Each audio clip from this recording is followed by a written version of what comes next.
லட்சம் ஏக்கர் இன்னைக்கு நாசமா போச்சுங்க சார். இதுக்கு தண்ணி திறந்து விடணும்னு சொல்றோம் சார்.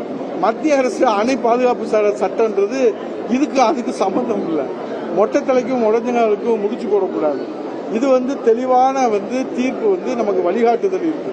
53 தடவை சந்திச்சிருக்கிறாங்க ஆணையத்திலையும் ஒழுங்காற்று குழுவிலையும். அவங்க என்ன வேலை இல்லாமல சந்திச்சுட்டு இருக்கிறாங்க. நீங்க உங்க வாதத்தை அழுத்தமா எடுத்து வைக்க தவறிட்டீங்க. அதனால இந்த 2 மாசமா தண்ணி வரல, 2 மாசமா கரண்ட் வரல, 22,000 கோடி கடன் வாங்கியிருக்கிறீங்க. எந்த பிரச்சனைக்கு தீர்வு காணல. கொடுத்த தேர்தல் வாக்குறுதி நீங்க பேசும்போது என்ன சொன்னீங்க?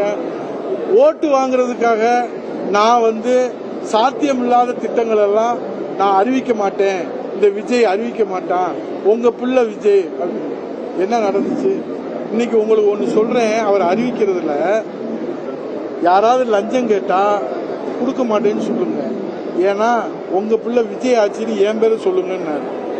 அவங்களுடைய கூட்டணியில் இருக்கிற பொது உடைமை கட்சியில் இருக்கிற கனகராஜன் தலைவர், அவரு இந்த லஞ்சத்தை ஒழிக்கிறதுக்கு டோல் ஃப்ரீ நம்பர் கொடுத்திருக்காங்கல்ல, அந்த நம்பர்ல அவர் பேசும்போது பீடி சுத்துற கம்பெனில இருந்து எடுத்து பேசியிருக்கிறாங்க. ஹலோ சொல்லுங்க, பீடி கம்பெனில இருந்து பேசுறோம் என்ன? இல்லங்க, லஞ்சத்தை ஒழிக்கிறதுக்கு விஜய் அரசாங்கம் இந்த நம்பர் கொடுத்தாங்களேன்னு அவர் கேட்டு, இது நான் சொன்னா நீங்க அரசியல் கால் பண்ணுச்சுன்னு சொல்லுவீங்க. இன்னைக்கு ஆட்சியில் இருக்கிறதுக்கு காரணமா இருக்கிற பொது உடைமை கட்சி கம்யூனிஸ்ட் கட்சியில அங்க இருக்கக்கூடிய கனகராஜ் மூத்த தலைவர், அவர் பேட்டி கொடுத்திருக்காரு பத்திரிகையில. இதுதான் இந்த ஆட்சியினுடைய லட்சணம். டோல் ஃப்ரீ நம்பரு பீடி சுத்துற கம்பெனிக்கு போகுது லஞ்சம் ஒழிக்கிறது. அப்ப இவங்க எந்த லட்சணத்துல இந்த அரசு இருக்குன்றதுக்கு ஒரு பான சோத்துக்கு ஒரு சோறு பதம். இது நான் சொன்னா அரசியல் கால் பண்ணிச்சிருக்கீங்க. கனகராஜ் அவர்களே சொல்லியிருக்காரு.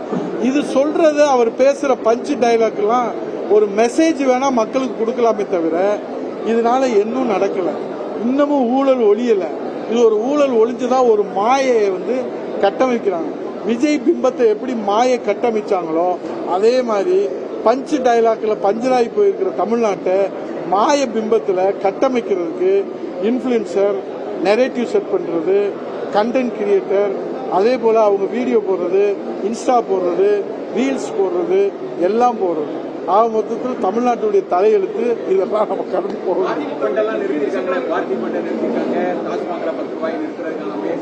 யார் வாங்கினான்னு இது வரைக்கும் எங்கேயாவது யாராவது ஏதாவது சொல்லியிருக்காங்களா சார்? சும்மா நீங்க ஏஜென்ட்களை வச்சுக்கிட்டு நீங்களா இன்ஃபுளுன்ஸ், அதான் சொல்றேன், இன்ஃபுளுசர்னு சொல்றேன்.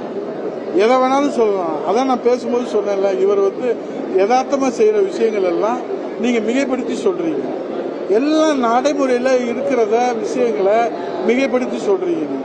ஒரு அரசாங்கம் தூய்மையான அரசாங்கம் 54 ஆண்டுகள்ல 34 ஆண்டுகள் அரசாங்கம். எம்ஜிஆர் முதல்வராக இருந்தாரு, அம்மா முதல்வர் இருந்தாங்க, எடப்பாடியார் முதல்வராக இருந்தாங்க. இந்த நாட்டு மக்கள் மீண்டும் எங்களுக்கு 1,07,00,000 வாக்குகள் இரட்டலையில எடப்பாடியார் முதலமைச்சர் வர்றதுக்கு வாக்களிச்சிருக்காங்கன்னா உண்மை, நியாயம், நேர்மை, உழைப்பு, சத்தியம், அர்ப்பணிப்பு இதெல்லாம் இருந்தா, மக்கள் சேவை இருந்தாதான் ஆதரிப்பாங்க. அதனால மிகைப்படுத்தி சொல்றது, இல்லாத இருக்கிற போது சொல்றது, நாங்க யாருமே செய்யாத செஞ்சுட்டோம்னு சொல்றது, இதெல்லாம் மாய பிம்பத்தை கட்டமைக்கிறது.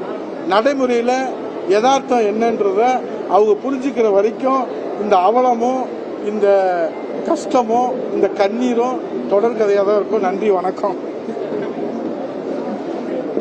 எல்லாரும்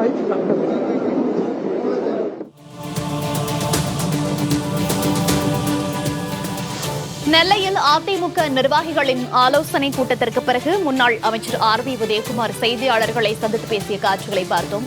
தமிழ்நாட்டை மாய உலகத்திற்கு தள்ளிவிட்டார் முதலமைச்சர் விஜய் என்ற விமர்சனத்தை அவர் முன்வைத்திருக்கிறார். எதையும் மிகைப்படுத்தி கூறுவதில் மட்டுமே தாவேகா அரசு கவனமாக செயல்படுகிறது, உண்மையை பேசுவதில்லை என்று அவர் குறிப்பிட்டிருக்கிறார்.